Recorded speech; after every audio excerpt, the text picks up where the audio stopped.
travesía periodística. Con Horacio Verbitsky, Manuela Iriani y Marcelo Figueras. Domingos de 9 a 11. Por la 530.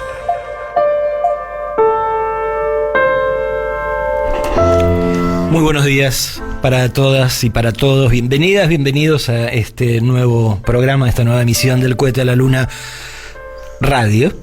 Hoy estamos con una baja temporaria. Manuela Iriani no está con nosotros porque su compañero está con COVID, así que se está guardando como debe. Le mandamos un abrazo grande y un abrazo a su compañero también para que se mejore pronto. No, al que está enfermo no hay que abrazarlo. Bueno, me imagino que Manuela no te hará caso a ese respecto, pero... No sé, hay que preguntarle. Cosa tuya. No, cosa de ellos. Una fecha cargadísima, ¿no? De 11 de septiembre, una fecha en la que recordamos el tremendo asalto de la oligarquía y las Fuerzas Armadas chilenas al Palacio de la Moneda, durante el gobierno popular de Salvador Allende, en el que también se recuerda inevitablemente el atentado contra las Torres Gemelas. Y el Pentágono. Don't forget it. Y que también tiene, por lo menos, una carga positiva, que es el Día de las Maestras y los Maestros, a quienes saludamos calurosamente desde con aquí. loor. Con gloria y loor, porque son de las profesiones, de las vocaciones más importantes que puede llegar a tener cualquier sociedad democrática. Y un saludo muy especial a Sonia Leso y Roby Baradel, que ganaron la elección en el gremio de los docentes por el 70% de los votos. Pocas profesiones, pocas vocaciones más esenciales para el desarrollo de una sociedad democrática que la de las maestras y los maestros, ¿no? Digo, a pesar de que nuestras sociedades mercadofílicas se niegan a reconocerlo económicamente como se debería, ¿no? Pero bueno, no tienen la suficiente decencia para reconocer el rol de la docencia. Exactamente. ¿Qué nos queda, Horacio Verbitsky, hacer en estas circunstancias? Rezar y escribir leyes. Rezar y escribir leyes. Bueno, en primer lugar, buenos días y buenos días. Estamos a una semana y monedas del atentado contra la vida de Cristina. Y los trascendidos sobre la causa judicial que instruye la jueza María Eugenia Capuchetti señalan que el intento de magnicidio fue planificado por Fernando Sabac Montiel y Brenda Uliarte, y mencionan como posibles cómplices a un grupo de jóvenes que se presentaban como vendedores de algodón de azúcar, entre ellos Gabriel Carrizo y Sergio Eduardo Orozco. Ahora, nosotros estuvimos haciendo durante la semana un barrido intensivo de las redes antisociales, en lo que trabajó Martina Garbars, y lo hizo muy bien. Y así logramos establecer la vinculación de Brenda Uliarte con una agrupación denominada Revolución Federal, que desde hace 100 días viene realizando actos de hostigamiento a funcionarios del gobierno nacional que incluyen explícitas amenazas de muerte. Para ubicarnos, este grupo son los que colocaron horcas, guillotinas y bolsas mortuorias frente a la Casa de Gobierno, intimaron al presidente Fernández a renunciar. Hay un post que reproducimos hoy en el cohete que dice: andate por las buenas. Son los que impidieron una conferencia de prensa en la residencia de Olivos. Son los que golpearon la camioneta de Sergio Massa el día que asumió como ministro de Economía. y agredieron a periodistas, son los que arrojaron teas ardientes al interior de la Casa Rosada. En todos estos casos la policía porteña miraba con simpatía y no intervenía. No hizo nada para impedir ninguna de estas actividades, por el contrario, abundan las filmaciones y las fotos en las que conversan cordialmente con los agresores. Una policía que fue formada por Mauricio Macri, con mucho personal militar, con muchos policías sancionados y separados de la Policía Federal, y que tuvo como primer jefe a uno de los procesados por el atentado contra la DAIA, el comisario Fino Palacios, cuya designación, según Mauricio Macri, fue sugerida por las agencias de seguridad de Israel y de Estados Unidos. Eso lo dijo Mauricio Macri. Ahora, algunas fuentes del juzgado, que no se puede dar mayor precisión de cuáles son, sugieren que el sector encriptado del teléfono de la muchacha, todos los teléfonos tienen una denominada carpeta segura, que es más difícil de penetrar. Sí, sobre todo porque, digamos, las cosas que están ahí no se pueden transmitir por vía remota. Si no podés tener por ejemplo, vos te sacaste una foto con Patricia Bullrich, no la podés mandar por correo electrónico, no la podés mandar por WhatsApp. Bueno, sugieren que en esa carpeta hay contactos con una figura de primera línea de la oposición política.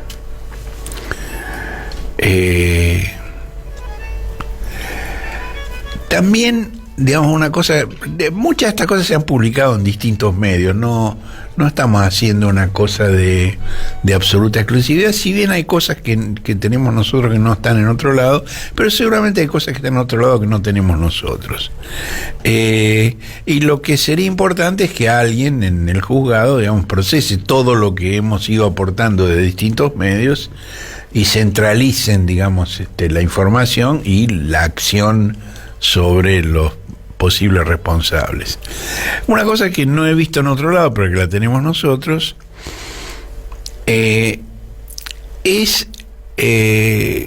una panelista de Crónica Televisión que se llama Delfina Metza Wagner, que es una influencer nacionalista de derecha que solía convocar a las movilizaciones de Revolución Nacional Federal y de otro agrupamiento de características similares, del cual ya vamos a hablar, que se presenta como Nación de Despojados y que, atención, surgió con pocos días de diferencia a Revolución Federal. Bueno, hay algunos posts de Delfina que convocan: peleemos por nuestro país, todos a Plaza de Mayo, con la foto de ella, con el cartel, con un cartel que dice se van a ir todos, con el logotipo del Frente de Todos, pero dice se van a ir todos. 2 días después del atentado, esta mujer, esta chica, tiene 19 años, una pibita, reveló un contacto con Brenda Uliarte, que entonces no se conocía como Brenda Uliarte en ese momento, sino como Ámbar Eliza. Y escribió un artículo en defensa de esta chica en ámbito financiero. Bueno, en distintos medios se difundió la posibilidad de una concertación previa para que Sabac Montiel apareciera en forma presuntamente casual en móviles de la misma señal de cable. En ese momento, un político cordobés que estuvo muy vinculado con José Manuel de la Sota y que ahora trabaja como periodista en esa señal, que se llama Tomás Méndez, descalificó la versión en ese tono que tiene permanentemente insultante, ese estilo que implantó Pergolini en la radiodifusión argentina y que después siguió La Nata, y del cual Méndez, Baby Checo Parson, exponentes, ¿no? Que lo primero que les sale es el insulto, la puteada, la descalificación, y que eso se ha instalado como normal en diversos medios. Se habla mucho ahora del discurso del odio. Ahora, esto es previo al discurso del odio y es previo a la politización. Digamos, es para referirse a cualquier cosa. Además, ese estilo, yo en mi recuerdo, tal vez hubo algún precursor anterior, en mi recuerdo el primero fue Pergolini, el que empezó con eso, que se hizo notar por eso, por esa característica, ¿no? Bueno, Méndez tiene un antecedente interesante en ese sentido, que es un falso escrache a Patricia Bullrich, que este político cordobés organizó cuando tenía un programa en C5N, del cual por esa razón lo separaron. Es decir, porque para filmar un presunto escrache lo organizó. Ahora, una cosa que encontramos en el barrido de las redes antisociales y que no he visto en otros lados, no digo que no esté, yo no lo vi, es una conversación en una plataforma que se llama Twitter Space.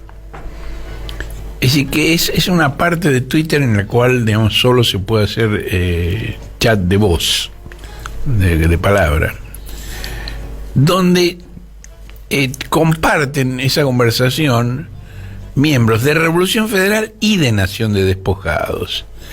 Y tiene un título curioso, dice: ¿y si nos volvemos montoneros? Bueno, el administrador de ese sitio se llama Jonathan Morel, tiene 23 años, es miembro de Revolución Federal, y allí, el 23 de agosto, al día siguiente de que terminara el alegato del fiscal Luciani, una usuaria que se identifica como Libertad SOS Cuba cuenta que estuvo en Comodoro Pi y luego se fue a Juncal y Uruguay, el domicilio de Cristina, y dice que se vienen tiempos violentos y hay que actuar. Y agrega una cosa que me parece que vale la pena escucharla. A ver, Charlie, si la pones. Les voy a decir lo último y con esto quiero cerrar. Yo ayer estuve en un espacio que inclusive invité yo invité a varias personas a este espacio que vengan, e invité a una persona que, bueno, todavía no la veo, que su marido es un militar retirado, donde ha estado en varias guerras, en varios frentes, y dijo algo muy claro: acá esto se resuelve con sangre.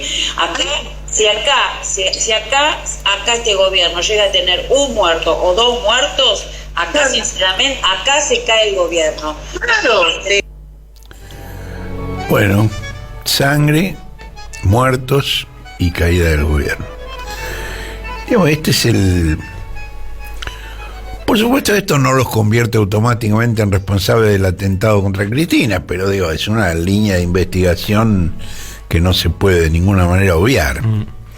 En ese chat también participa Sabrina Basile. Sabrina Basile es hija del exfutbolista y entrenador del Coco Basile,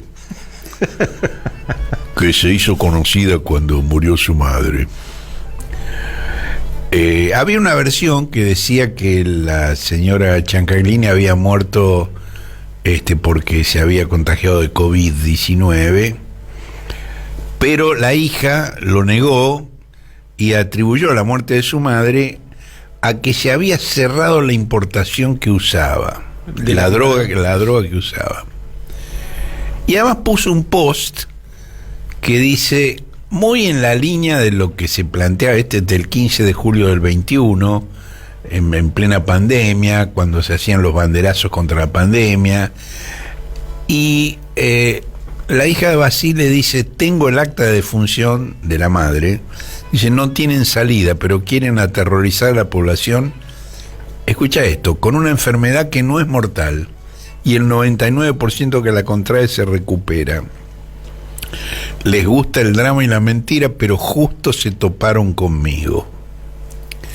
Bueno, en este chat de Revolución Federal podés escuchar lo que dice la hija del Coco Basile. Hay que hacerle frente porque esta gente son como neomontoneros que no los votó nadie y tienen el poder de la calle. Y para nosotros, lo que pensamos de Revolución Federal, pensamos que tenemos que hacer frente. Por eso es que estamos convocando para salir a la calle y que pase lo que pase, digamos. Que pase lo que pase. Hay otro participante del chat ese que insta a los vecinos de Cristina a hervir agua para arrojar desde balcones y terrazas. Y dice, porque si quieren caos hay que darles caos. Escuchalo. Rita, es lo que estaba hablando. Si la Rita no defiende, perfecto, entonces, vecino, ponga a calentar agua. Ponga a hervir agua. Los vecinos de sus balcones, sus terrazas, tienen que empezar a tirar por lo menos agua caliente. Algo, ¿sí? ¿Por qué? Porque si quieren caos, hay que darle caos. Entonces, ellos saben que están haciendo algo que puede generar caos. Perfecto. Que se abstengan a las consecuencias. Que se abstengan a las consecuencias. Que se abstengan a las consecuencias. Esa es muy buena. Me hace recordar a un queridísimo amigo que tenía una enorme creatividad, por cierto involuntaria, igual que este hombre. Y le salían cosas muy graciosas. Bueno, el administrador Jonathan Morel agrega que hay que matarlos.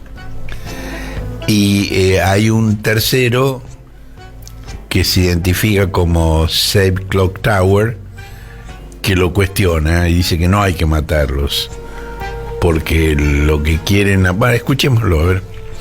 Matarlo. No, pero no hay que matarlos porque estos tipos lo que quieren ahora es otro contexto Santillán, que terminaron teniendo el nombre de una estación de subte como si fueran santos. 20 si es necesario, pero ¿hasta cuándo vamos a seguir? Claro, pero después lo santifica, por eso digo que la próxima...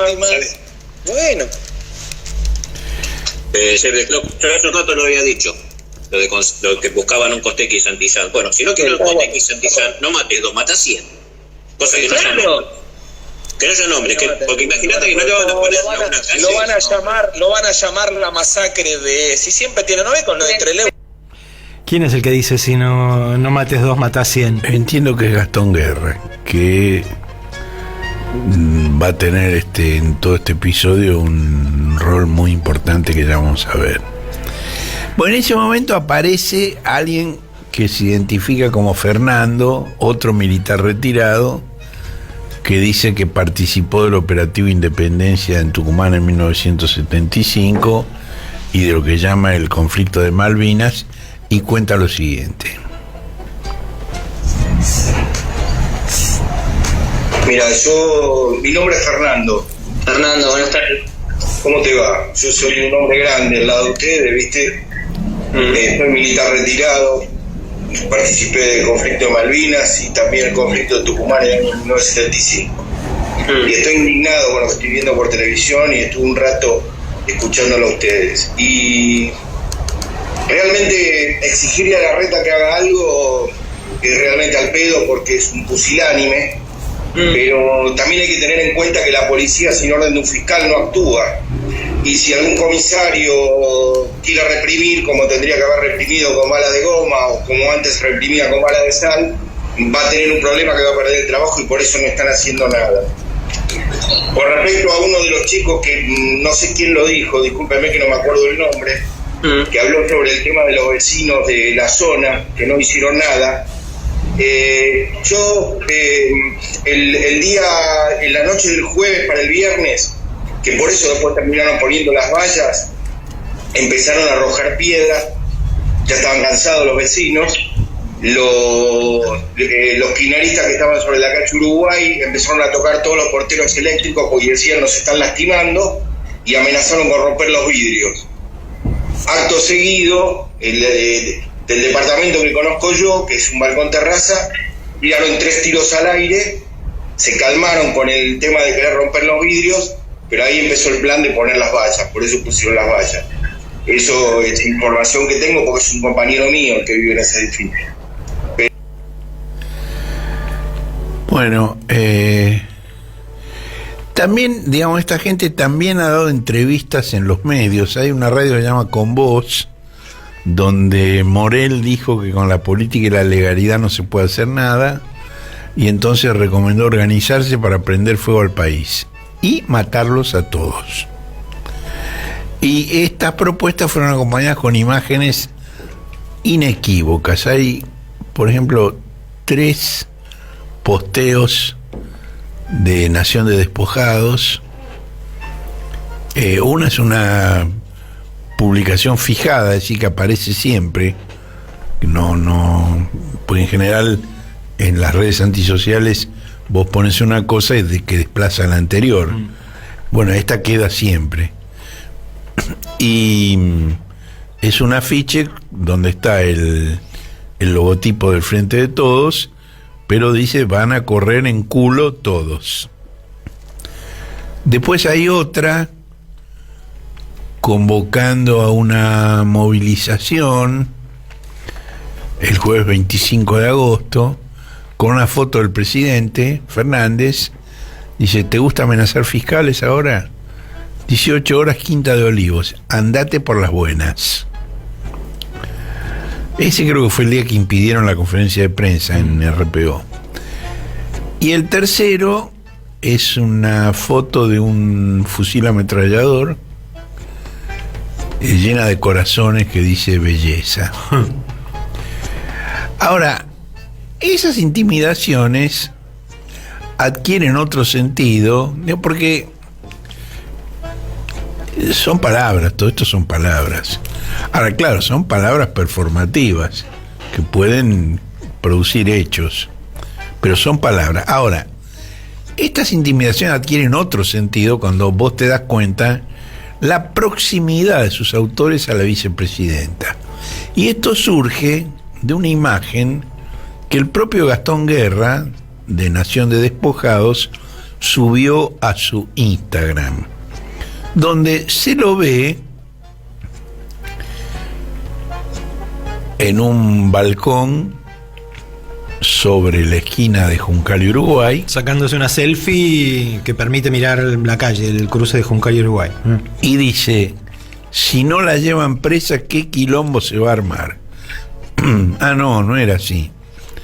Y dice: pensar que debajo de mis pies está la mafiosa más grande de la nación argentina. Y tiene varios hashtags, se llaman. Ajá. Uno dice: van a correr, otro dice: Argentina sin Cristina, otro dice: anti-K, otro dice: basta de corruptos, otro dice: CF cachorra, otro dice: ladrona de la nación argentina, otro dice: corrupto, otro dice: golpista. En el momento que nosotros lo vimos tenía solo 11 comentarios. Es un grupo muy marginal. Ahora, lo que me llamó mucho la atención es que dijera: debajo de mis pies está la mafiosa más grande de la nación argentina. Y entonces hicimos una consulta con la señora que vive en el piso inmediato superior al de Cristina, el que pone las banderas. En alguna de las selfies que se sacó Gastón Guerra se ve la bandera, no la que publicamos nosotros, pero había otra. Entonces nos comunicamos con esta señora que se llama Jimena de Tesanos Pinto, que confirmó que Gastón Guerra estaba en su departamento. Dijo que sí.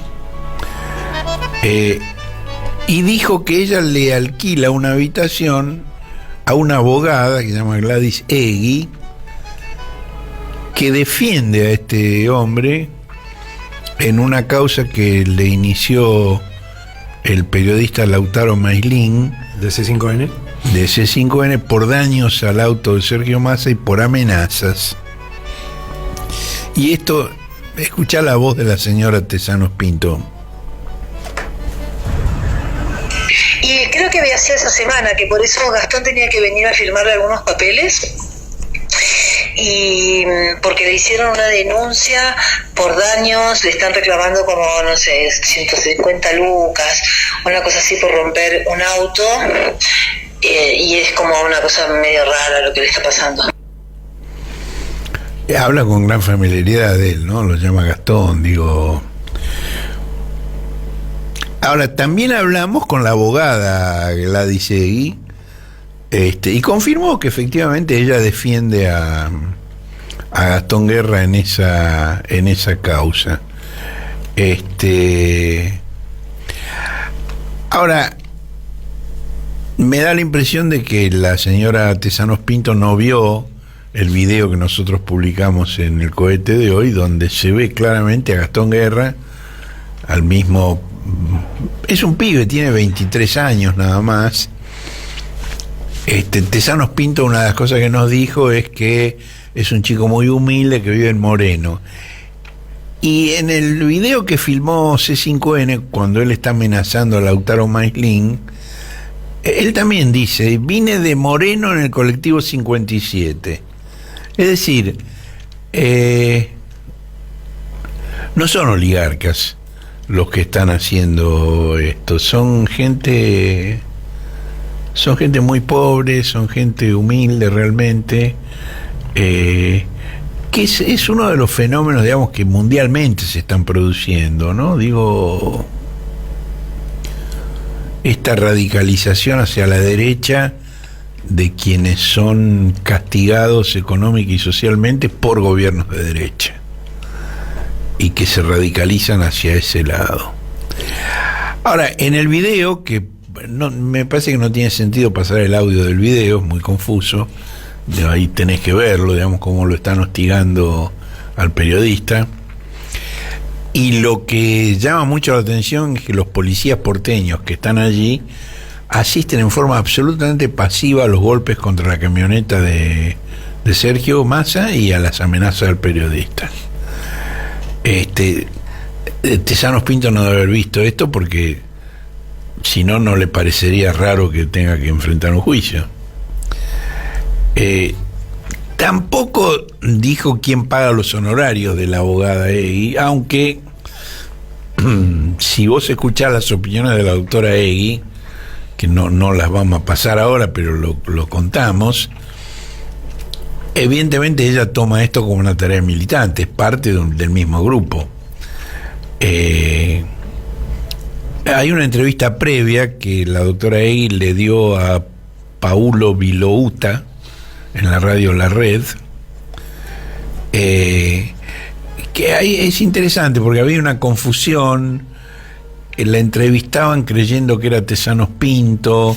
Durante la entrevista se fue aclarando que no era que digamos que estaba en el piso de arriba, pero que no era, pues Tesanos Pinto es bastante conocida, ha hecho notas en distintos medios, se autodenomina la vecina. Gladys Egui no. Bueno, una vez que se esclarece la confusión, la abogada cuenta que le alquila una habitación a Tesanos Pinto, que es lo mismo que nos había dicho Tesanos Pinto a nosotros, donde vive y atiende sus clientes, y dice que vive allí desde hace 3 o 4 meses. Estamos en el mes de septiembre. Sí, es el mes 9, pero recién empieza. Quitale 4 meses, estamos en mayo, es decir, el momento en que surgen Revolución Federal y Nación de Despojados. Es decir, al mismo tiempo que surgen Nación de Despojados y Revolución Federal, la abogada Gladys Egui pasa a ocupar un departamento en el piso superior de Cristina. Es un dato, tampoco eso incrimina a nadie, pero hay que atar cabos, ¿no? Lo que supone en la práctica es que con una excusa laboral, como la que le explicaba esta mujer, la vecina, para firmar algunos documentos, se le permitía acceso al edificio de Cristina constantemente a esta gente, ¿no? Es decir, que tomaba los mismos ascensores. Así es. Bueno, esto obviamente no es un fenómeno argentino. En Estados Unidos el expresidente Donald Trump, que aspira a regresar al cargo en 2024, si en Estados Unidos un presidente que cumple 2 mandatos no puede volver a presentarse, pero un presidente que cumple un mandato sí puede volver a presentarse. Digo, el máximo son 2 mandatos. Y Trump está amagando con presentarse. Bueno, en el año 21, cuando se estaba haciendo el escrutinio de los votos de la elección de noviembre del 20, Trump instigó un golpe de Estado para desconocer el resultado adverso de las elecciones presidenciales, en las cuales fue derrotado por el actual presidente Joe Biden. Y el 6 de enero del año 21, sus partidarios asaltaron el edificio del Congreso, causando destrozos, varias muertes, y amenazaron con colgar al vicepresidente Mike Pence, que es un hombre tan de derecha o más de derecha ideológicamente que Trump. Pero, digamos, es un hombre que está dentro del sistema de partidos. Trump, en cambio, está de afuera del sistema de partidos. Aunque ha, digamos, arrastrado detrás suyo al Partido Republicano, pero no es un hombre de partido, es un hombre de los negocios, es un hombre de los medios. Es una mezcla de Macri y Tinelli. Sí, es eso. Es un aventurero de los negocios y es un comunicador de los medios. También amenazaron a la presidenta del bloque de diputados demócratas, Nancy Pelosi, y a cualquiera que no se plegara al invento del fraude en contra de Trump. Bueno, la retórica que usan es muy parecida a la de Revolución Federal y Nación de Despojados, y quiero recordar la relación del ideólogo de Trump y de la derecha revolucionaria internacional, Steve Bannon, que está procesado por estos episodios del 6 de enero del 21, con los partidos de la derecha argentina, y el trabajo que hizo Cambridge Analytica contra el kirchnerismo y las relaciones con Marcos Peña Brown y con Mauricio Macri. Dentro de 3 semanas y monedas, el 2 de octubre, va a haber elecciones presidenciales en Brasil, entre el presidente Jair Bolsonaro y Lula. Bueno, en Brasil se está cocinando el mismo caldo espeso. Hay una revista de negocios muy famosa en todo el mundo, que además es la más antigua porque viene desde el siglo XIX, se llama The Economist, el economista, que hizo una tapa sobre el tema titulada The Man Who Would Be Trump, que esto podemos traducirlo como el hombre que sería Trump. El hombre que iría a ser Trump, ¿no?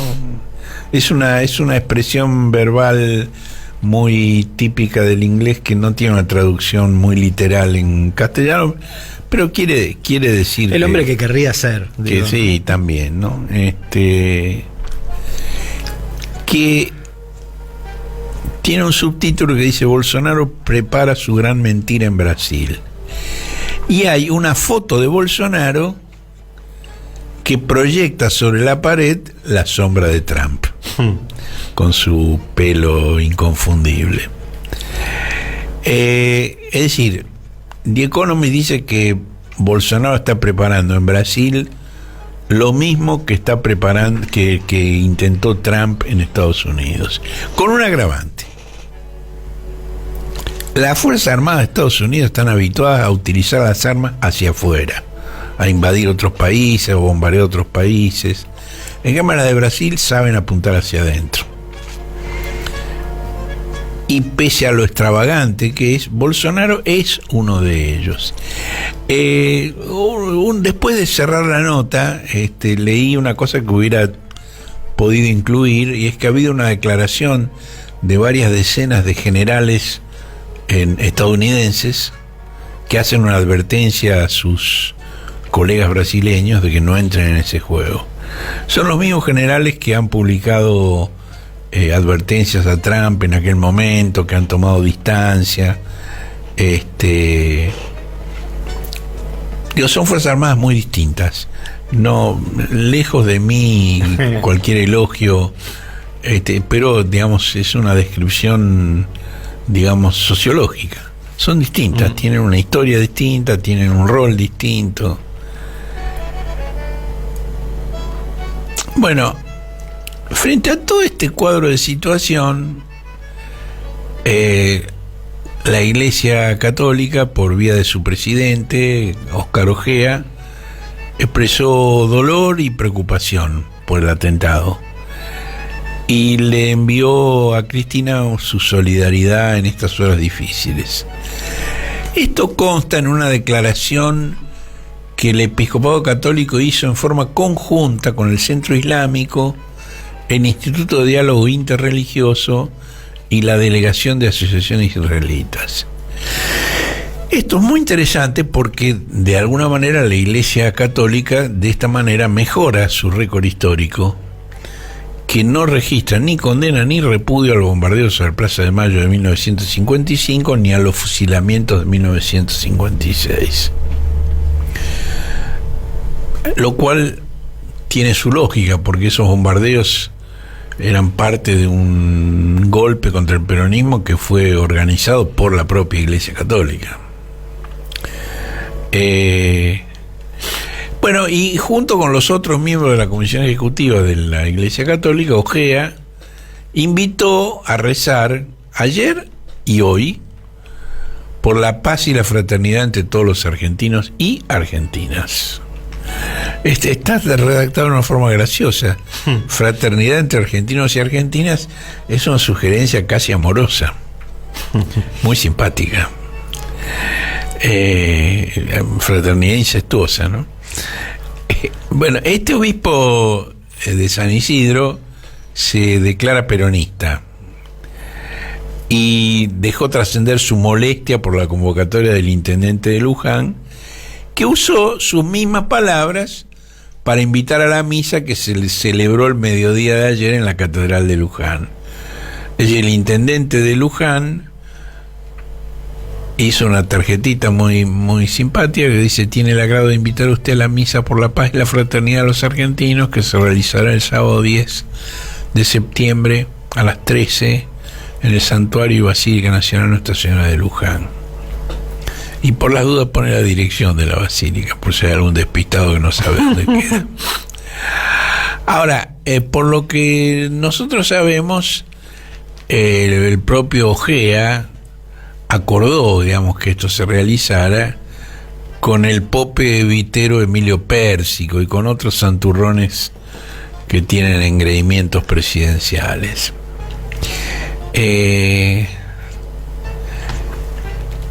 Ojea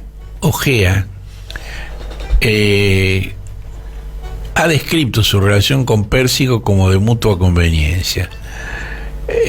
A algunos referentes políticos de su diócesis les dijo: Emilio instala ermitas con la imagen de la madre en los barrios populares y nosotros le damos una mano política. Por supuesto, cuando esto se concreta en una misa como la de ayer, donde la oposición se abstiene de participar y se parece a un acto del Frente de Todos, donde está Alberto Fernández, el Cuervo Larroque, Tachuela, apareció Tachuela, la bolilla que faltaba, para darle un poco más de patetismo a la situación. Bueno, ahí entonces Ojea toma distancia y en todos los diarios vas a encontrar notas donde dice que los obispos están muy molestos porque se ha politizado, y el propio obispo Cheynik, que es el obispo de Luján Mercedes, que fue designado ahí por Bergoglio, en medio de la misa hizo un pedido de disculpas, dijo: bueno, yo metí la pata. Son misas muy graciosas. Metí la pata, porque yo hice una convocatoria y entonces que hicieron todos los obispos, y entonces el intendente me dijo que que él adhería y adhirió en su convocatoria, pero esto creció tanto y se convirtió en una cosa que no es lo que yo quería. Bueno, claro, la oposición le vació la misa, y fue un acto político del Frente de Todos, ¿no? Ahora, esta descripción que hace Ojea de su relación con Papá Noel es tradicional, es el intercambio de legitimidades que desde la década de 1930 ha existido entre los gobiernos argentinos y la Iglesia Católica. Digo en la década de 1930 porque luego de medio siglo de distancia entre ambos poderes, luego, digamos, recordemos que en el año 1884 el presidente Julio Roca expulsó del país al nuncio apostólico, no se llamaba nuncio, se llamaba legado en esa época, Matera con doppia T, no como el nostro, y le entregó su pasaporte y lo puso en un barco y lo mandó al Uruguay. Y le mandó una carta muy simpática al presidente del Uruguay diciendo: aquí le mando estos residuos tóxicos. Porque Matera estaba activando en Córdoba públicamente en contra de la ley 1420 de educación universal, gratuita y laica. Bueno, hubo una ruptura muy grande entre el liberalismo argentino y la Iglesia Católica. Esto está muy bien descrito en los libros de historia. Hay incluso una novela histórica de Félix Luna, que es a mi juicio la mejor obra de Félix Luna, junto con el libro El 45, que se llama Soy Roca. Esa frase proviene de un diálogo en el cual alguien dice: yo soy una piedra, y él le contesta: y yo soy roca. Que es una novela muy interesante, y que todo esto ocurre en el contexto de las luchas, digamos, por la elección presidencial de 1880, en la cual Roca fue elegido presidente, pero desde Buenos Aires el gobernador Carlos Tejedor se negaba a reconocer el triunfo de Roca, y el presidente Avellaneda, a influjos de Roca, mudó el gobierno de Buenos Aires a Belgrano, que entonces era las afueras de Buenos Aires, y hubo algunos combates. Finalmente, digamos, se impuso el roquismo, Tejedor se sumó en su actitud, y a partir de ahí se creó la capital federal, es decir, lo que hoy es la ciudad de Buenos Aires, menos Belgrano y Flores, que se agregaron más tarde, fueron cedidos por la provincia de Buenos Aires para que aquí se instalara la capital federal, sede del gobierno nacional, que fue un paso muy importante hacia la centralización del poder en la nación argentina y no la dispersión en distintas realidades provinciales, y fundamentalmente de la provincia de Buenos Aires, que entonces tenía sede aquí. Y como capital de la provincia de Buenos Aires se fundó la ciudad de La Plata, que se construyó en tiempo récord, la construyó Dardo Rocha, que aspiraba a suceder a Roca como presidente. Bueno, toda esta historia es una historia muy apasionante y tiene mucha actualidad, porque de alguna manera Macri primero y Rodríguez Larreta después cuestionan esta solución a medio siglo de guerras civiles, y plantean, digamos, reivindican una forma de autonomía de la ciudad de Buenos Aires que contradice este logro histórico de la federalización de la ciudad como sede de las autoridades nacionales. Esto se vio en toda esta disputa sobre las vallas, y lo que está, digamos, una cosa que hay que discutir, no es la autonomía, que tiene sentido la autonomía, pero por ejemplo el tema de las policías, el tema de la policía de la ciudad y la policía federal.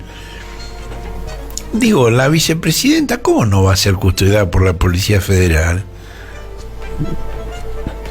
Y además, Buenos Aires no es una provincia. Capital federal. Capital federal. Policía federal. Policía federal, efectivamente. Bueno, hay otro dirigente evitero que se llama Esteban Castro, le llaman el gringo, es el secretario general de la UTEP, y es esposo de la intendenta de Moreno, Mariel Fernández. En una entrevista que le hizo Paula Valmedina hace algunos años, él dijo que muchas compañeras no van a la iglesia todos los domingos y sin embargo pasan al lado de una ermita con una virgen y la besan o hacen la señal de la cruz. Eso significa que tienen incorporada la religiosidad popular a su vida. Bueno, junto con el obispo de Luján, Jorge Eduardo Scheinick, la misa fue co-celebrada por Gustavo Carrara, cosa que no he visto publicada en ningún... Vi la foto y ahí lo reconocí. Que es el primer obispo villero y es el más próximo a los eviteros. También estuvieron allí los curas en opción por los pobres, que a menudo, digamos, hay sectores que los confunden, pero son totalmente distintos. Otro que co-celebró la misa con Scheinick y con Carrara fue justamente un laico, que es un diácono, que se llama Ricky Carrizo, que forma parte del grupo de curas en opción por los pobres. Y estaba ahí el fantástico Domingo Bresi, fue un sacerdote que tiene cerca de 90 años, no, tal vez no tanto, 85, que fue uno de los miembros más destacados del movimiento de sacerdotes por el tercer mundo en la década del 60 y el 70, y que sigue militando ahora en el grupo de sacerdotes en opción por los pobres. Es un tipo que conservó los archivos del movimiento de sacerdotes por el tercer mundo. Yo lo aprecio realmente mucho, es un gran tipo. Él estuvo junto con el cura Paco Olveira también, y con otros, eran 5 los curas en opción por los pobres. Tenían una bandera que decía no odien o paren el odio, con un recuerdo a Wenceslao Pedernera, que fue un laico católico asesinado unos días antes o después que el obispo Angelelli en La Rioja. Pero no les dejaron desplegar la bandera. Bueno, la declaración esa que les decía de Ojea es conjunta, entre otros, con la DAIA, la Delegación de Asociaciones Israelitas. ¿Qué es la DAIA? La DAIA es la rama judía del PRO, que se negó a firmar la declaración de repudio al atentado que se leyó hace una semana en Plaza de Mayo, pronunciando lo que ayer hizo el resto de los cambiemitas. La DAIA fue, digamos, como rama judía del PRO, fue la vanguardia del PRO en el rechazo al repudio. Ahora, estas alianzas interconfesionales con islámicos, con judíos, también con evangélicos, pero que en esta no estuvieron, se institucionalizaron durante el arzobispado porteño de Bergoglio, que realmente es una de las cosas más inteligentes y encomiables que hizo Bergoglio. Yo valoro mucho eso, a pesar de que soy muy crítico de él en otros aspectos, porque la Argentina en ese sentido es un país único en el mundo. En Estados Unidos es inconcebible eso. Es decir, la separación entre islámicos y judíos y católicos es tajante en todo el mundo. Aquí hay una coexistencia y una convivencia hermosa, y Bergoglio llevó eso a una escala universal. Cuando lo paparon, hizo encuentros con islámicos y con judíos en el Vaticano, y además fueron al Muro de los Lamentos juntos a rezar. Ahora, Bergoglio institucionalizó eso, pero hay una historia. Es decir, yo la cuento en uno de mi libro, Cristo Vence. Luego del bombardeo de 1955, al que el peronismo respondió con la quema de las iglesias, la prensa del Vaticano informó que el cardenal Santiago Copello, que era el presidente de la Iglesia Católica en ese momento, estaba internado en un sanatorio. Pero no era cierto. En realidad, se había escondido en el domicilio del rabino Guillermo Schlesinger, que era el rabino de la sinagoga de la calle Libertad, que es el templo de la alta burguesía judía. La alta burguesía judía tiene un lugar, religioso, que es el templo de la calle Libertad. Esto, cuando se cumplió medio siglo, en el año 2005, esto lo contó el Diario de la Nación. Pero ya desde entonces, y ahí había evidentemente una afinidad de tipo de clase, ¿no? Bueno, al mismo tiempo que pasaba todo esto, el ministro del Interior, Eduardo de Pedro, abrió el diálogo con dirigentes de la coalición cambiante, con la intención de reducir la animosidad entre las fuerzas. Y realmente se encontró con respuestas ambiguas que iban desde la conciencia de que es imprescindible desescalar los niveles de confrontación, hasta la desconfianza en la sinceridad del kirchnerismo y el temor a ser desbordados por los más duros del propio bando. Ustedes se acuerdan, durante los primeros meses de la pandemia en todo el mundo hubo un discurso ingenuo sobre cuánto mejor sería la humanidad luego de la peste. Cosa que no tenía por qué ocurrir y que no ocurrió. Por el contrario, todas las tensiones y todos los conflictos se intensificaron.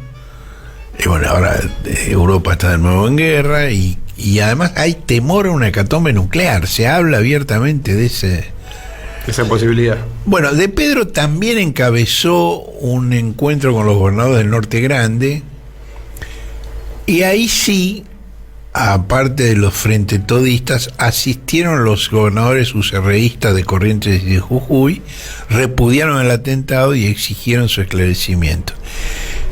Pocos días antes, el único cambiemita que se había negado a suscribir el 8º pedido de juicio político al presidente Fernández, esta vez por sus críticas a algunos jueces y algunos fiscales, había sido el mediático Facundo Manes.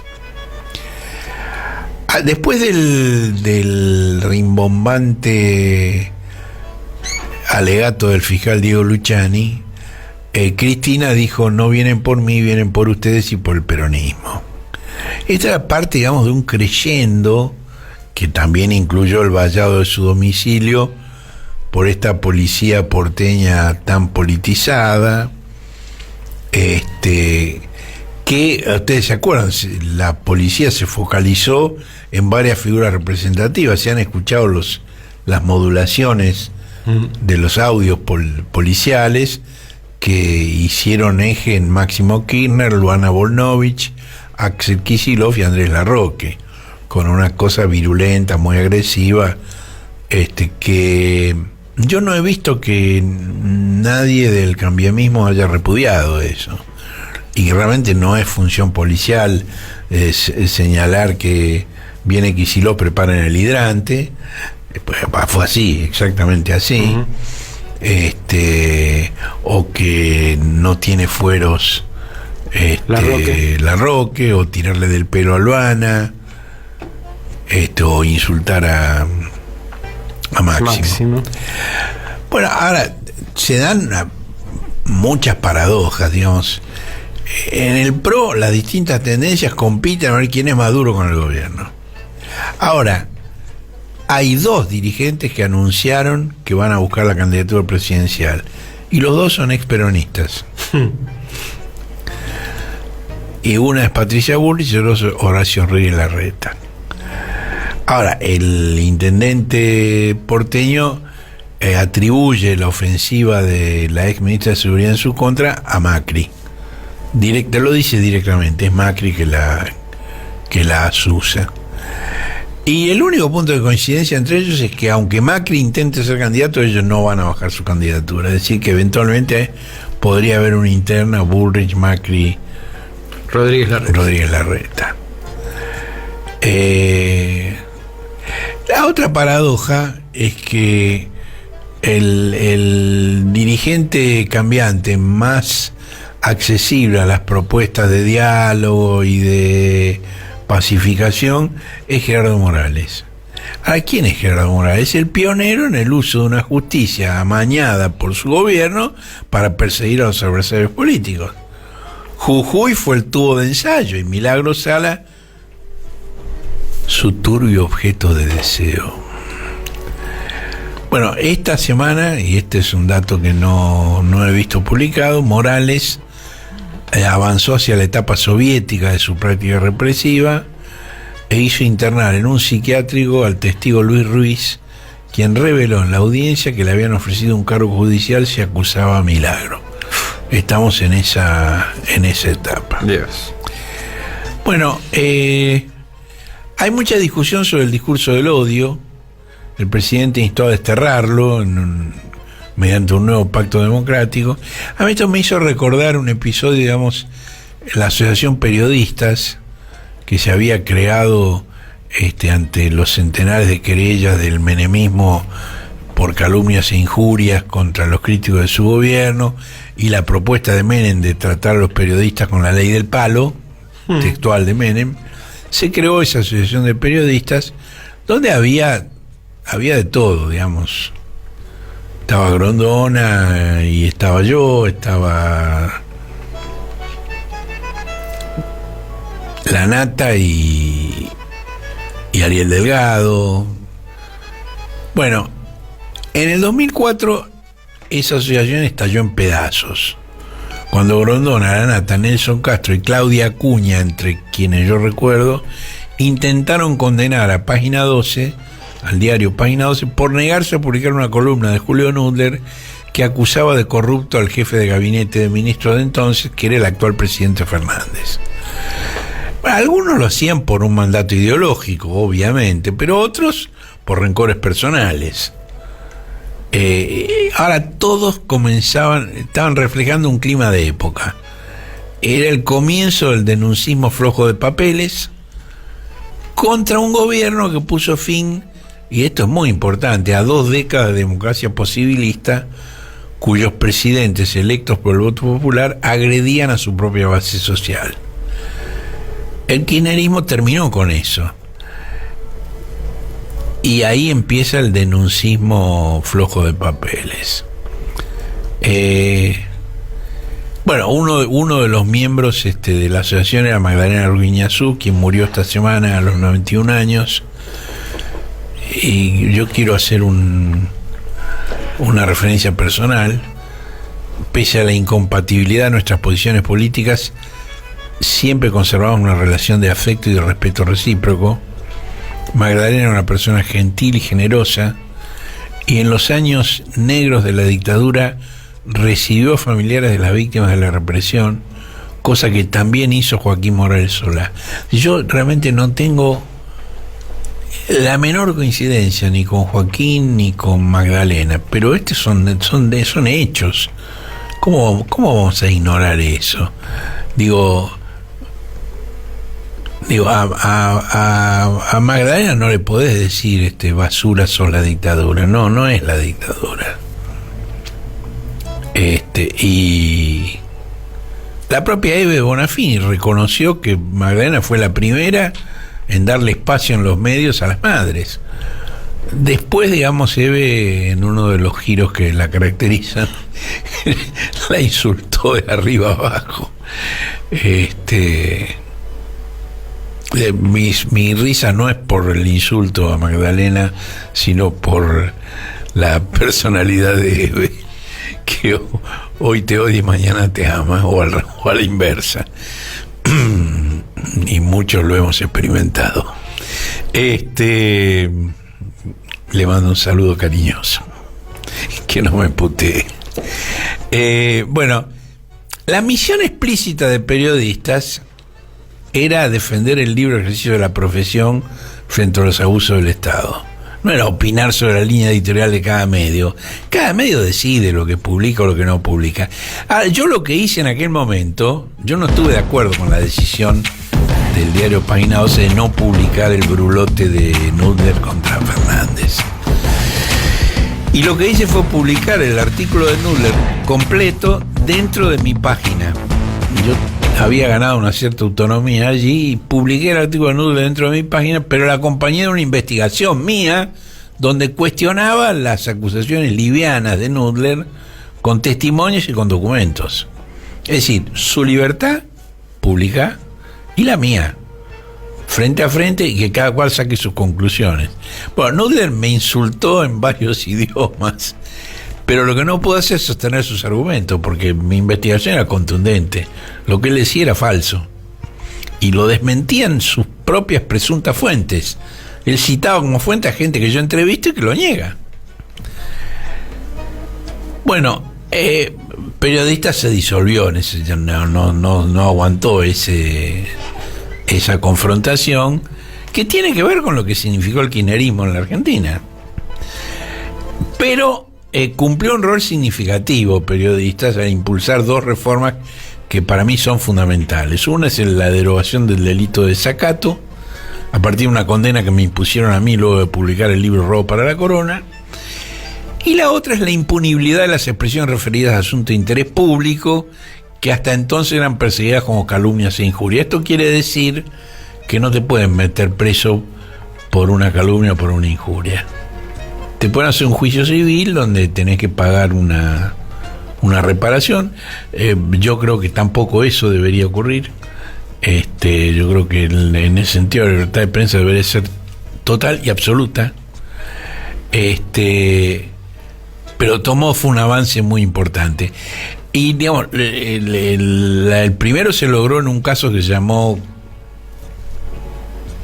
Como quien les habla, y el segundo se llamó Kimmel, en el Sistema Interamericano de Derechos Humanos, que yo lo seguí desde el CELS cuando Periodistas se estalló en aquel momento.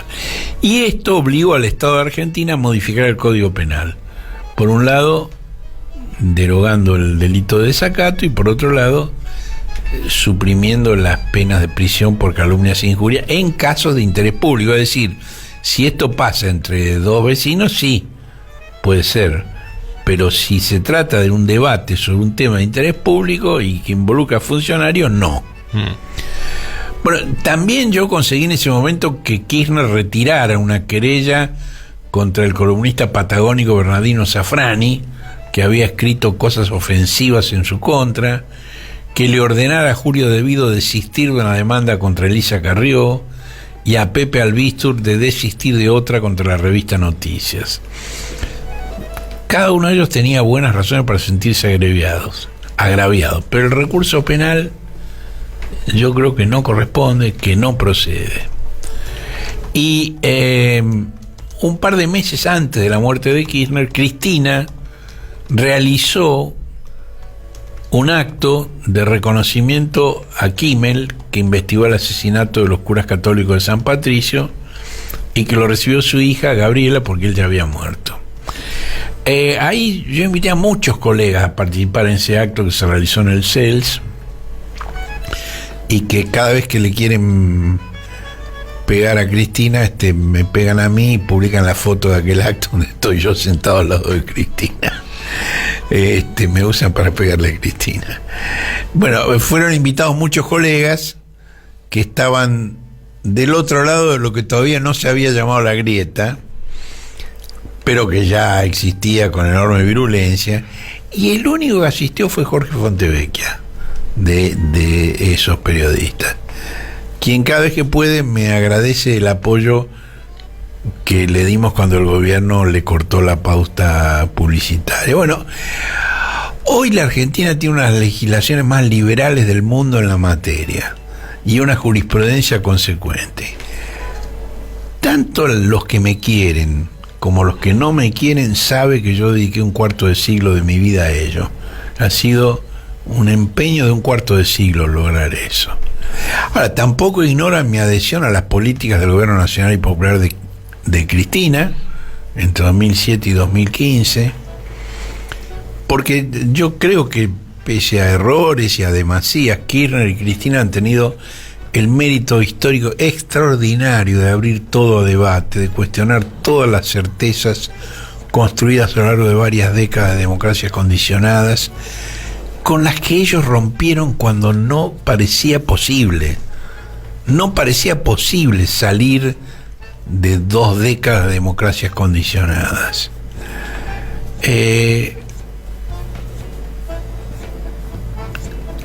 Ahora, ¿a qué viene todo esto, todo este recuerdo? A mí me parece mala idea penalizar el discurso del odio, por no hablar de la idea extravagante de tipificar en el Código Penal el lawfare. A mí me parece que hay demasiada gente que cuando no sabe qué hacer con un problema propone rezar una misa o redactar una ley. Pero este es un asunto bien terrenal y su contenido es político y social.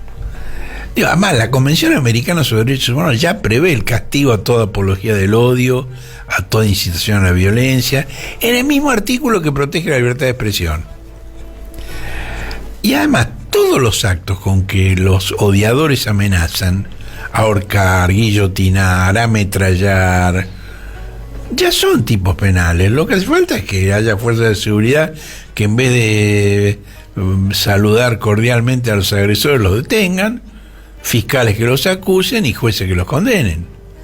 Incluso hay una ley que se sancionó 6 años antes de la reforma constitucional del 94, en el 88, que fue inspirada por Alfonsín y presentada por De la Rúa, que también pena los actos de odio y aumenta la pena de cualquier otro delito si se comete con motivación de odio. Esto, hay un artículo hoy en El Cohete de Julián Axat que lo explica muy, muy bien. Y por último, no hay la menor posibilidad de que los opositores que se niegan a votar cualquier proyecto del Poder Ejecutivo apoyen un texto que interpretan dirigido precisamente en contra de ello. Entonces, ¿a qué viene a imaginar ese tipo de proyecto? ¿De qué sirve? ¿A quién le sirve una derrota legislativa con papeles que juntan polvo en un cajón?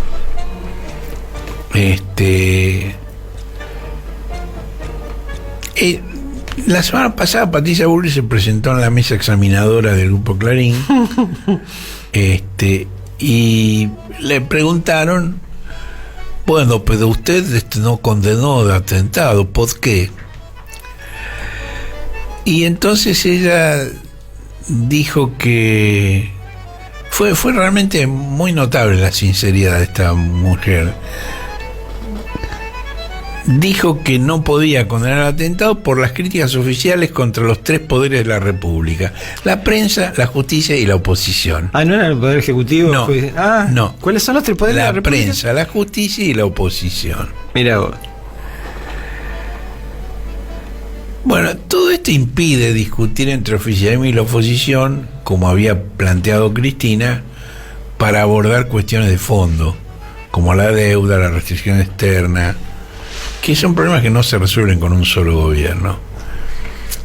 Poner un proyecto posible de país sobre la mesa con quienes tienen chance de llegar al gobierno no es la retórica del consenso, sino tratar de resolver los problemas con los que cualquier gobierno se va a tropezar: la economía bimonetaria, la fuga de dinero argentino al exterior, la inflación, la incorporación al sistema de trabajadores que están excluidos.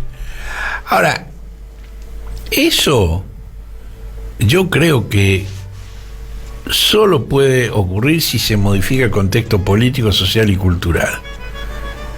Y si eso ocurre, si se modifica ese contexto, lo imposible va a parecer inevitable. Y pongo un ejemplo histórico. En el año 69, del siglo pasado, el general Jorge Carcaño comandó las tropas que reprimieron a tiros el Cordobazo. Ahora, 4 años después, en el año 73, cuando Cámpora lo eligió como jefe del ejército, y lo eligió como jefe del ejército porque era el más joven, y entonces esto obligó al pase retiro de los 9 generales de división que lo precedían. Entonces, en el 73, Carcaño dijo que el pueblo es el único depositario de la soberanía, y que reconocer eso hace que el ejército honre sus armas y contribuya al reino de los argentinos.